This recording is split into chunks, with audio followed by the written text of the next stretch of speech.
Sofrendo de uma grave falha estratégica de imaginação, o Kremlin apostou alto ao considerar sua fronteira com o nordeste da Ucrânia como uma frente adormecida, concentrando praticamente as principais peças no tabuleiro do conflito no leste ucraniano. É importante enfatizar que a máquina de guerra de Moscou continua a pressionar fortemente os eixos de Donetsk e Kharkiv em 16 de agosto. Em paralelo, imagens geolocalizadas publicadas em 15 e 16 de agosto indicam que as forças ucranianas continuam operando em todo o limite maximalista reivindicado de avanços dentro do território de Kursk, inclusive nas proximidades de Sudza. As tropas de Kiev não demonstram sinais de que pretendem abandonar a região em um futuro próximo.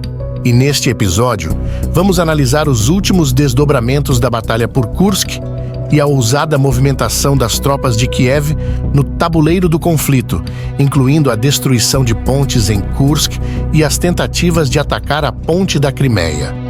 Como também daremos destaque aos ataques ucranianos em Donetsk, a queda de um avião de combate russo e os contra-ataques de Moscou contra o território ucraniano de Sumy.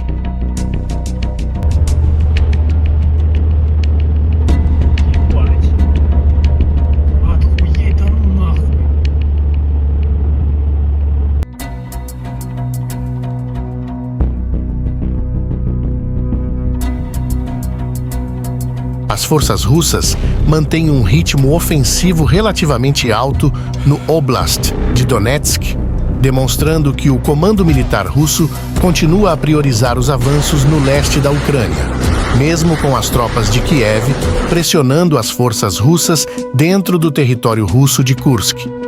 Para complicar ainda mais a situação, o Kremlin e o comando militar russo estão criando uma estrutura de comando e controle sobreposta e até agora ineficaz para responder à incursão ucraniana em Kursk, o que deixa claro que o Kremlin simplesmente não imaginou a possibilidade de uma incursão ucraniana significativa contra a mãe Rússia. Também fica evidente que o Kremlin parece ter uma abordagem mais coordenada para garantir seu controle sobre o espaço de informação russo do que para resolver os problemas militares em Kursk.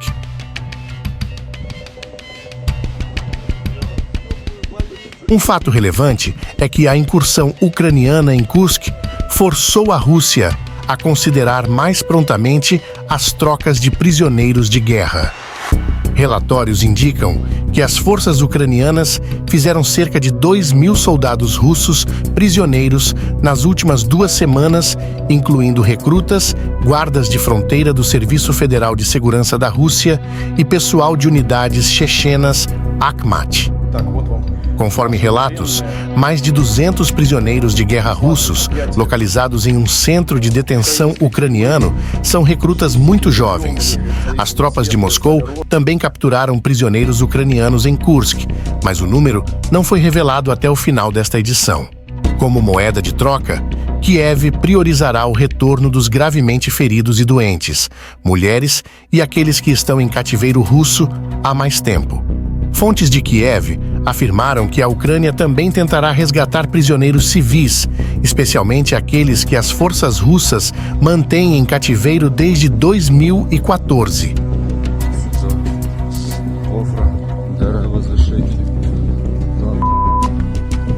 Na batalha por Kursk, as forças ucranianas continuaram a avançar marginalmente a sudeste de Sudza em 16 de agosto, em meio a operações contínuas na região.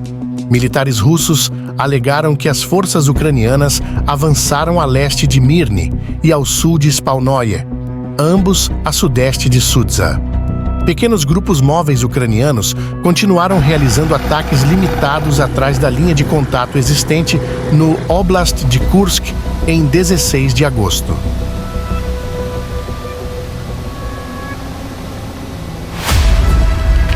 Ataques ucranianos destruíram 2 pontes no Raion de Glushkovo, em Kursk.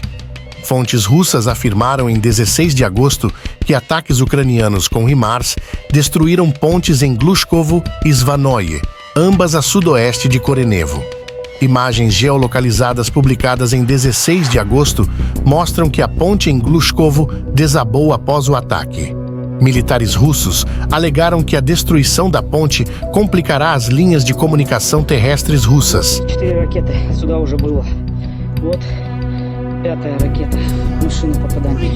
As autoridades ucranianas estão tomando medidas para consolidar e coordenar a gestão das operações em andamento no Oblast de Kursk, enquanto continuam a destacar os avanços. Kiev nomeou o major-general Eduard Moskalyov para chefiar o recém-criado escritório do comandante militar ucraniano no Oblast de Kursk, indicando que Kiev já enxerga essa ofensiva a médio e longo prazo. Conforme Convenção de Genebra, a Ucrânia está organizando a criação de um corredor humanitário para evacuar civis russos afetados pela operação em Kursk, preenchendo um aparente vácuo deixado pela administração do Oblast de Kursk e cumprindo os requisitos legais internacionais para a evacuação de populações civis em locais de guerra.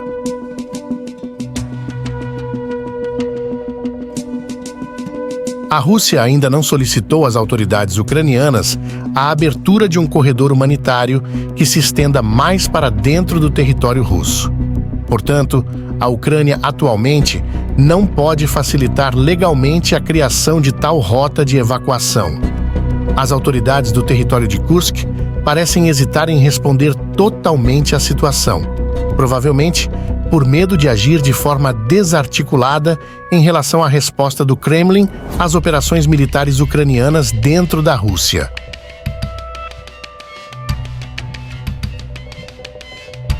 As forças ucranianas continuam realizando ataques transfronteiriços contra o território de Belgorod. Houve relatos de que as tropas de Kiev chegaram a manter o controle sobre o posto fronteiriço entre Belgorod e Kursk entre os dias 15 e 16 de agosto. Entretanto, sob forte poder de fogo russo, as tropas de Kiev recuaram e, ao final do dia 16, os russos haviam recuperado todo o território de Belgorod. Entretanto, assentamentos transfronteiriços de Belgorod continuam sendo atacados pelos ucranianos.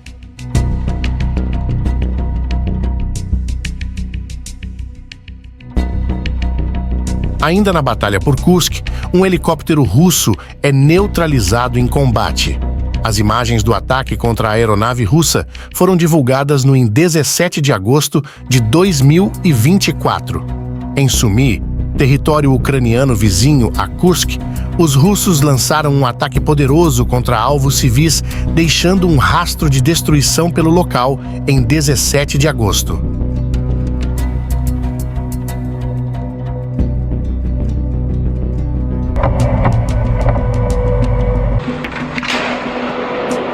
Enquanto isso, longe de Kursk, fontes russas afirmaram que as forças ucranianas realizaram uma série de ataques com mísseis e drones contra a Crimeia, ocupada na noite de 15 para 16 de agosto. O Ministério da Defesa russo afirmou que as forças russas destruíram 2 drones navais em direção à Crimeia e 5 drones aéreos sobre o Mar Negro. O Ministério da Defesa russo também afirmou que as forças russas derrubaram 12 mísseis Atacams ucranianos que estavam em rota balística, visando a ponte do Estreito de Kerch durante a noite. Relatórios indicam que as munições de fragmentação danificaram a superfície da estrada da ponte, mas não as estruturas de suporte. Em 16 de agosto, houve um ataque ucraniano contra o território sob ocupação russa em Donetsk. Os ucranianos alegam que atacaram alvos militares na região, enquanto os russos afirmam que um centro comercial foi atingido, deixando vítimas civis.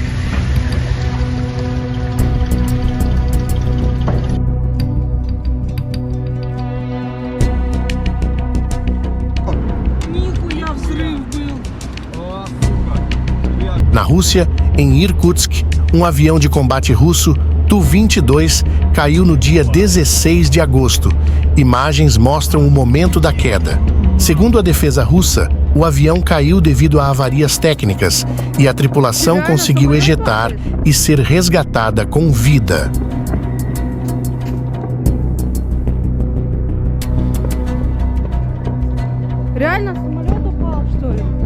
O Ministério da Defesa do Reino Unido declarou em 15 de agosto que a Ucrânia tem o direito de se defender, inclusive conduzindo operações dentro da mãe Rússia, e pode usar equipamentos e armas fornecidos pelos britânicos de acordo com o direito internacional, mas enfatizou que as restrições ao uso de mísseis Storm Shadow fornecidos pelos britânicos para atacar o território russo permanecem em vigor.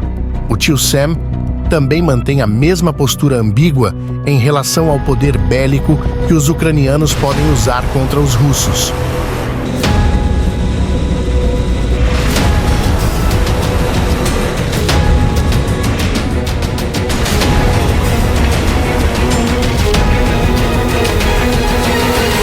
Por fim, as autoridades bielorrussas continuam a posicionar forças militares em meio à incursão ucraniana em andamento no território de Kursk, na Rússia.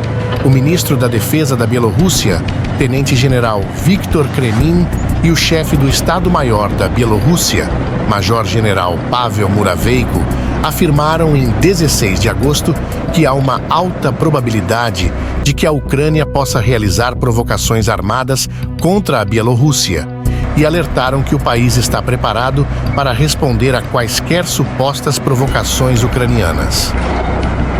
O presidente bielorrusso Alexander Lukashenko afirmou que a Bielorrússia tem tudo o que é necessário para combater ameaças e repelir indiscrições ao longo de suas fronteiras. Apesar de que Lukashenko sabe muito bem que o que aconteceu em Kursk, na Rússia, também pode acontecer na Bielorrússia.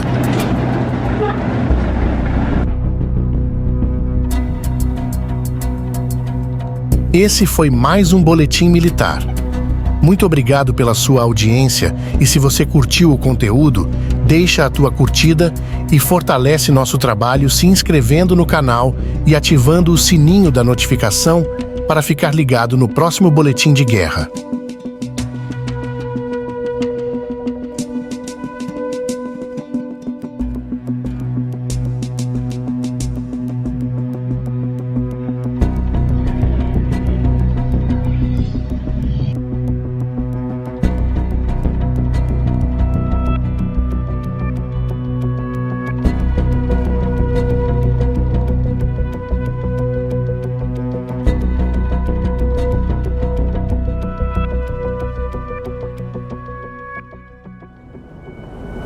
Мы вернулись на место обстрела. У нас с собой такой медицинский рюкзак.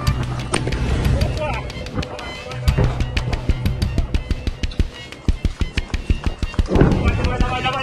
Давай. Пошел.